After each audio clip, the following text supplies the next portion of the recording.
సారాళమ్మ తల్లి మా వంశంలో పుట్టడం మా అదృష్టమన్నారు పూజారి కాక సారయ్య. తల్లికి గత 6 జాతరలుగా సేవ చేసే భాగ్యం నాకు కలిగిందని, గతంలో మా తండ్రి మా తాత ముత్తాతలు ఈ సేవ చేశారని ఆయన తెలిపారు. సారాళమ్మ తల్లి మమ్మల్ని కంటికి రెప్పలా కాపాడుతుందని, అందుకే మా గ్రామంలో మా చుట్టుపక్కల ప్రాంతాల్లో కరోనా రాలేదన్నారు. మా ఇలువేల్పు మా ఇంటి ఆడబిడ్డ సారాళమ్మ తల్లిని తీసుకురావడం కోసం వారం ముందు నుంచే మండమెలిగే గుడి మెలిగే పండగలు చేసి నియమనిష్టలతో మా కుటుంబము, మా వంశం, మా అందరం కూడా ఒక్క పొద్దులు ఉంటామన్నారు. ఉదయం గ్రామ దేవతలను మొక్కి మా ఆడపడుచులను తీసుకొని మేడారంలోని సారక్క గద్దె వద్దకు వెళ్లి కడిగి శుద్ధి చేసి అలంకరించి వచ్చి మళ్ళీ అమ్మవారిని తీసుకొని వస్తామని పూజారి తెలిపారు. దారిలో ఉన్న జంపనవాగు బ్రిడ్జి నుంచి కాకుండా వాగులో నుండి నడుచుకుంటూ వస్తామని అంటున్న సారక్క పూజారి కాక సారయ్యతో మా ప్రతినిధి Prashanth face to face. Saralamma పుట్టినిల్లు వద్ద ప్రస్తుతం ఉన్నాము. సారలమ్మ తల్లి దేవాలయ యొక్క ప్రాంగణంలో మనం ఉన్నాము. మరి కాసేపట్లో కాక వంశస్థులైన కాకపు సారయ్య గారు ఆ అమ్మవారిని తీసుకొని వస్తారు. ఇప్పటికే ఉదయం నుంచి కూడా వాళ్ళ పూజా విధానాలు ప్రారంభమైతే మరిన్ని విషయాలు వారిని అడిగి తెలుసుకుందాం. సారయ్య గారు చెప్పండి, అంటే ఈ వారం రోజుల పాటు మీరు ఎలా ఉంటారు, ఏమేమి కార్యక్రమాలు చేశారు, ఈరోజు ఎన్ని గంటలకు సారలమ్మ తల్లిని తీసుకెళ్తారు? ఈ వారం అంటే దేవుడు పండుగ స్టార్ట్ అయ్యే ముందు ఫస్ట్ బుధవారం గుడిమీల పండుగ చేస్తాం. గుడిమీల పండుగ అంటే అప్పుడు పాత వెనకటి ఉన్నప్పుడు కట్టెలు, పాత కట్టె అంటే కొత్త కట్టెలు పెట్టుడు, పాత కట్టె కొత్త కట్టేసుడు అట్లా చేసి గుడిమీల పండుగ అనేది. ఇప్పుడు బిల్డింగ్ ఏంటంటే దాన్ని శుద్ధి చేస్తాం.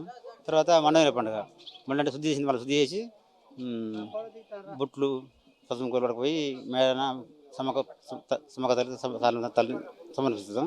ఆయన దాని తర్వాత కుల పెద్దలు, ఆ కుల పెద్దలు, మా కుల పెద్దలు కలిసి సాగ తీసుకుంటారు. సాగ తీసుకున్న తర్వాత ఇంటికి వెళ్ళొస్తాం. మళ్ళీ తెల్లారి అటు దేవుడు దుబ్బల వేయించని కాళ్ళు కడిగి ఒక వేట పోతాము. అంతలో 10 అయిపోతుంది. అయిన తర్వాత ఇవాళ జరిగేది పొద్దుగాల గద్దె కట్టిన తర్వాత ఆడబిడ్డలు, కులపోలు కానీ అందరూ కలిసి ఊర్లో అమ్మమ్మ పోషమ్మ వాళ్ళకు బుట్టు బిడ్డ వీళ్ళు వాళ్ళు వచ్చిన తర్వాత తోరణాలు ఎత్తారు.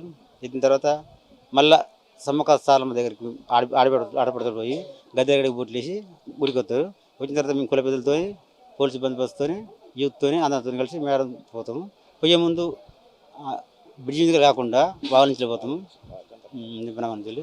ఆ తర్వాత డైరెక్ట్ సమ్మక్క తల్లి గుడి ఉన్నది మేడారన్న, ఆ గుడికి పోతాం. పోయిన తర్వాత వాళ్ళ పూజ కార్యక్రమం చేసుకుంటారు. చేసిన తర్వాత కంచెలి గద్దెకు వచ్చి అక్కడ సమర్పిస్తాం. పగిడిద్దరాజు, గోవిందరాజులను ఎదుర్కొని అక్కడ ఏమన్నా కళ్యాణం లాంటి కార్యక్రమాలు చేస్తారు? అక్కడే ఉండదు.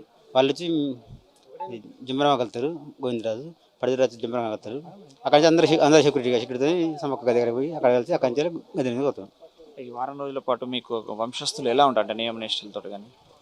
వంశస్థులు కానీ, దేవుని భక్తులు కానీ, మేము పూజారులం కానీ అందరం ఉండిపోతుంటాం. సాయంత్రమే ఒక పూట అన్నం తింటాం. తర్వాత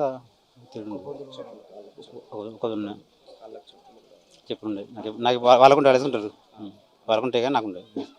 అంటే అమ్మవారిని మీరు తీసుకురావడం ఎలా ఫీల్ అవుతున్నారు సార్? అంటే మీ ఇంట్లో అమ్మవారు పుట్టడము, మీరు తరతరాలుగా ఈ ఆచారాన్ని కొనసాగించడం ఎలా భావిస్తున్నారు సార్? ఇంత 1 కోటి మంది భక్తులు వచ్చే జాతరకు నేను ఒక పెద్ద మనిషి వారిగా దేవుని తీసుకుపోయే సౌభాగ్యం దక్కింది నాకు అని ఫీల్ అవుతూ ఉంటారు. ఇది ఎన్నో జాతర సార్ మీరు తీసుకెళ్ళారు? 6వ జాతర. అంటే గతంలో మీ తండ్రి గారు కానీ తాతగారు తీసుకెళ్ళేదా? మా నాన్న తీసుకొచ్చేది, అంతమంది మా తాత తీసుకొచ్చేది, అంతమంది వాళ్ళ తాత తీసుకొచ్చేది. అట్లా ఇది 6వ జాతర. కరోనా సమయంలో కూడా మీ గ్రామంలో ఎవరికి రాలేదండి? ఎవ్వరికి రాలేదు. మా అక్కడ కానీ మా చుట్టుపక్కల ఏరియాలో కానీ ఎవరు రాలేదు. అంత 1 కోటి మంది భక్తులు వచ్చినా కానీ మా ఊళ్ళు కానీ మా చుట్టుపక్కల కానీ భక్తులు కూడా రాలేదనుకుంటా అనిపిస్తుంది. అమ్మవారి దయ అంటారు. అమ్మవారి దయ. సార్ ధన్యవాదాలు సార్. అది మనం చూస్తున్నాము. మరి కాసేపట్లో అమ్మవారిని ఇప్పటికే పూజా కార్యక్రమాలలో నిమగ్నం అయి ఉన్నారు. మరి కాసేపట్లో అమ్మవారిని తరలించే పూజలలో ఉన్నారు. చూస్తున్నాం మనంతా ఆడబిడ్డలంతా కూడా అమ్మవారికి పూజ, అటు కంకణాలు కట్టడం కావచ్చు, ఇటు నీళ్లు తీసుకెళ్లడము, అన్నీ కూడా పూజా కార్యక్రమాలన్నీ కూడా అంగరంగ వైభవంగా సాగుతున్నాయి. మరోవైపు భారీ ఎత్తున అమ్మవారి ఆడపడుచులంతా కూడా ఈ యొక్క పండుగ కార్యక్రమాలలో నిమగ్నమయ్యారు. పెద్ద ఎత్తున అమ్మవారి యొక్క పూజా సామాగ్రిని వాళ్ళ ఆడపడుచులంతా కూడా ఎంతో పవిత్రంగా భావించేటువంటి ఈ యొక్క జాతరను వాళ్ళంతా కుంకుమ భరణిని అలంకరించడము, ఇక్కడ గుడిని అలంకరించడము, వాళ్ళ గ్రామ దేవతలైన అటు బొడ్రాయిని, అదేవిధంగా పోచమ్మను, మైసమ్మను అందరినీ కూడా గ్రామ దేవతలను కూడా అలంకరించి వాళ్ళ పులిమేరకు సంబంధించినటువంటి వాళ్ళ వంశస్థులంతా కూడా ఎంతో ఆనందోత్సవాల మధ్య పవిత్రంగా నియమ నిష్ఠలతో ఈ అమ్మవారిని మరి కాసేపట్లో తీసుకెళ్ళినారు. ఇప్పటికే ఉదయం నుంచి కూడా ఆ యొక్క పూజా కార్యక్రమాలు వాళ్ళ ఆదివాసీ సాంప్రదాయం ప్రకారము కొనసాగుతున్నాయి. మనం చూస్తున్నాము అమ్మవారిని అలంకరించారు. ఇప్పటికే ఆడపడుచులంతా కూడా ఈ అలంకరణతో పాటు ఇప్పటికే కంకణాలు కూడా కట్టారు.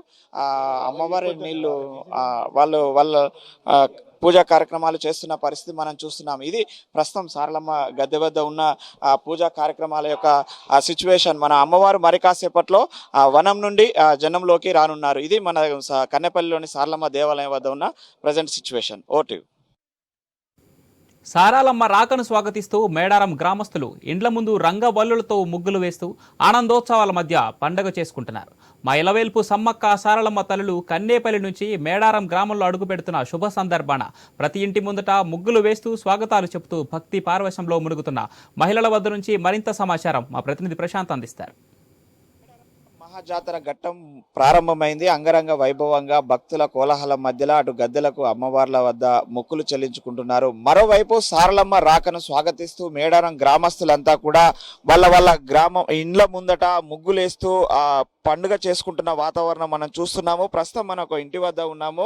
వాళ్ళ ఇంటి లోపల అమ్మవారిని కంకవనం రూపంలో పొందుపరచడమే కాదు, ఈరోజు సారలమ్మను స్వాగతిస్తూ ప్రతి ఇంటి ముందర ఇలానే ముగ్గులు వేస్తూ పసుపు కుంకుమలతోటి ముగ్గులు వేస్తూ అమ్మవారిని స్వాగతించే సంస్కృతి ఆదివాసీ గిరిజనుల సంస్కృతిలో భాగంగా ప్రతి ఇంటి ముందట కూడా ఇలానే ముగ్గులు వేస్తూ అమ్మవారిని స్వాగతించడము ప్రతి జాతరలో వీళ్ళు ఆహ్వానిస్తామంటున్నారు. ప్రస్తుతం మనం చూస్తున్నాము అమ్మవారికి స్వాగతిస్తూ ఇటు పూజా గదిని కావచ్చు, ఇటు వాకిలిని కావచ్చు, అమ్మవార్ల యొక్క పూజా మందిరాలను అన్నింటినీ కూడా శుద్ధి చేసి పసుపు కుంకుమలతో అలంకరించిన పరిస్థితి మనం చూస్తున్నాము. ప్రతి ఇంట్లో కూడా ఒక పండుగ వాతావరణం నెలకొంది. ప్రస్తుతం ఇక్కడ గ్రామస్తులు ఉన్నారు, వారిని అడిగి తెలుసుకుందామా. చెప్పండి, ఈరోజు ఏం చేస్తున్నారు ఇక్కడ ఇంటి వద్ద? ఈ ముగ్గులు కోలాహలం ఏంటి?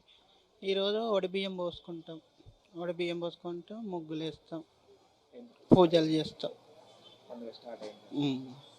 సార్లమ్మది చెప్పండి అమ్మా, ఈరోజు ఎందుకు చేస్తున్నారు ఇదంతా? మాకు తల్లి సార్లమ్మ వస్తుందని మేము అన్నీ రెడీ చేసుకొని వచ్చే ముందు ఒడిబియ్యాలు పోసుకొని ఎదురు పిల్లలు ఇచ్చుకుంటాం. మేము పెద్ద పండగగా భావించుకొని పెద్ద పండగ చేసుకుంటాం. అది మనం చూస్తున్నాము. అమ్మవార్ల రాకను స్వాగతిస్తూ అంతా ఆకిళ్ళు అలికి ముగ్గులు పెడుతున్నారు. ఇక్కడ కుంకుమ పసుపు తోటి కూడా ముగ్గులు వేస్తున్నారు. అమ్మ చెప్పండి, ఈరోజు ఏం చేస్తున్నారు? ఏం పండుగ ఏమేం చేస్తున్నారు ఇక్కడ? ఇట్లా సార్లమ్మ తల్లి వస్తుంది కాబట్టి ఇంటింట పూజలు చేసి ఇట్లా ముగ్గులేసి బొట్లు అలంకరిస్తాం. అది మనం చూస్తూ పోసుకొని మా అమ్మవార్లకి ఒడిబియ్యాలు పోసుకుంటాం ప్రతి ఏటా. అది మనం చూస్తున్నాము. ఇక్కడే కాదు, పూజ గదులే కాదు, ఆ ఇల్లు వాకిలి కూడా మొత్తం కూడా శుద్ధి చేస్తున్న పరిస్థితి అయితే మనం చూస్తున్నాము. ప్రతి ఇంటి వాకిలి ముందట కూడా ముగ్గులు వేస్తున్నారు. ఆడపడుచులంతా కూడా తమ అమ్మవారి రాకను స్వాగతిస్తూ ఈ యొక్క ముగ్గులు అయితే వేస్తున్నారు. ఇక్కడ అమ్మవార్లు అమ్మ చెప్పండి, ఇక్కడ ఏం చేస్తున్నారు ఈరోజు? ఏంటి స్పెషల్ మీ దగ్గర? ఈరోజు స్పెషల్ ఏంటంటే సమ్మక్క సారక్క దాసుల పండగ అనగా సార్లమ్మ వారు ఈ రోజుని తీసుకొస్తున్నారు. దానికోసం మేమంతా ప్రతి ఒక్క ఊరు నుంచి ప్రతి ఒక్క రాష్ట్రం నుంచి అమ్మవారిని చూడడానికి రావడం కోసం మేము ఈ పండుగ చేసుకుంటున్నాము. ప్రతి ఒక్క ఇక్కడికి వచ్చిన వాళ్ళందరూ మా ఫ్యామిలీ అనుకొని అందరితో కూడా మేము సంతోషం. అది మనం చూస్తున్నాము. మొత్తానికైతే ఆ సారలమ్మ తల్లి రావడాన్ని ఆనందోత్సవాల మధ్యలో చాలా సంతోషంగా ప్రతి ఇంటి ముందట ముగ్గులు వేస్తూ అమ్మవారు వచ్చే సమయానికి అందరూ ఇంటిల్లిపాది కూడా మేము ఆనంద ఉత్సవాల మధ్యలో ఉండి మా అమ్మవారిని స్వాగతిస్తామంటూ కూడా ఇంటి ముందట ఒక పండుగ వాతావరణాన్ని చేస్తున్నారు. ఇది మేడారం గ్రామంలోని ప్రతి ఇంటి ముందట కూడా ఇలానే మేము చేయడము మా ఆనవాయితీ అని కూడా చెప్తున్నారు. ప్రస్తుతం మనము ఇది మేడారం లో ఉన్న గ్రామస్తుల యొక్క పండుగ వాతావరణం, పండుగ కోలాహలము. మరి కాసేపట్లో సారలమ్మ తల్లి కన్నెపల్లి వద్ద నుంచి బయలుదేరుతుంది. ఆ బయలుదేరే సమయానికి ప్రతి ఇంటి ముందట కూడా ఇలా ముగ్గులు అలంకరించి ఉండడము ఇక్కడ ఉన్నటువంటి ప్రత్యేకమైన సాంప్రదాయం. ఇది మేడారం గ్రామస్తుల యొక్క ఆదివాసీ యొక్క పూజా విధానంలో ప్రత్యేక స్థానం ఉన్నటువంటి పద్ధతి. కెమెరామెన్ విజయ్తో ప్రశాంత్, ఐ న్యూస్, వరంగల్.